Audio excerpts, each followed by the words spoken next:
Hey Raiders! This week is Multicultural Week, and we want to take some time to highlight and celebrate the stories of the people that make up our Raider family. Our school is one of the most diverse in the nation, and we are excited to dive deeper into the backgrounds and cultures of the people here at TJ.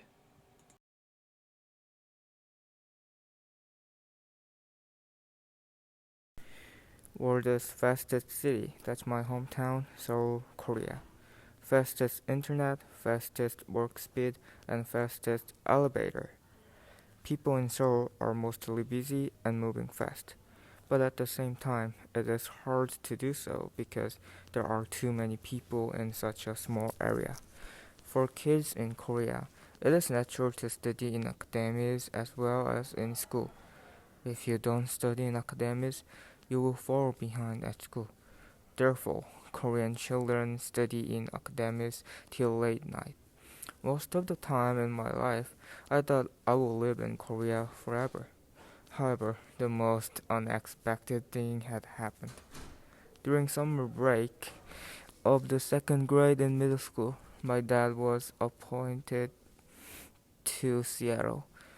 October 1st, 2019, I arrived at Seattle Airport with my family.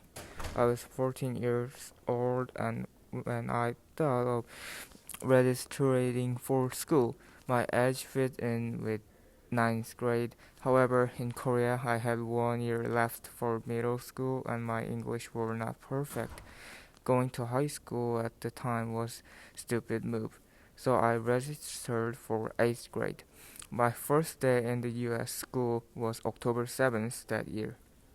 Thanks to 1.5 year experience of English school in Korea, I could do fine with simple communication in school.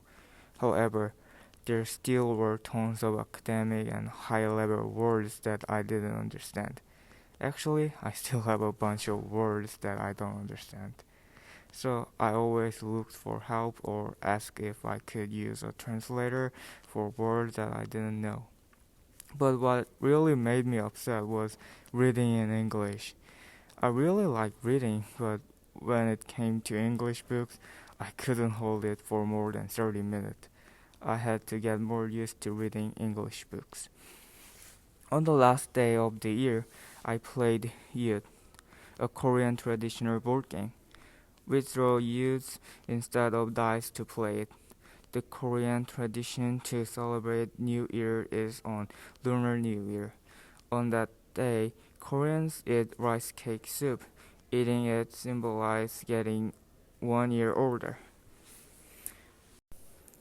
And it happened during March 2020 pandemic. It has only been half a year since I started school here. I had to stay in my house for months. I used that time to read more English books. Start with How to Train Your Dragon. I read the Chronicles of Narnia and Harry Potter. I read lots of books during pandemic. So now I can read English books longer. Because COVID-19 was from China, during the pandemic there was discrimination toward Chinese. The problem was people here can't tell the difference between Chinese and Korean. I heard many news reports that Koreans were attacked, mistaken for Chinese. I'm not saying that it is okay for Chinese to get attacked, but knowing Koreans getting hurt made me feel bad. The truth is that people who committed those attacks don't really care if they attacked Chinese or Korean. Since I was the only one who could speak English in my family, ordering hamburgers was my job. However, all my English knowledge was from school, which means I'm only good at academic English. It was weird that I could write an 8 paragraph essay in English but had a hard time ordering hamburgers. I had to order hamburgers 5 more times until I got used to it.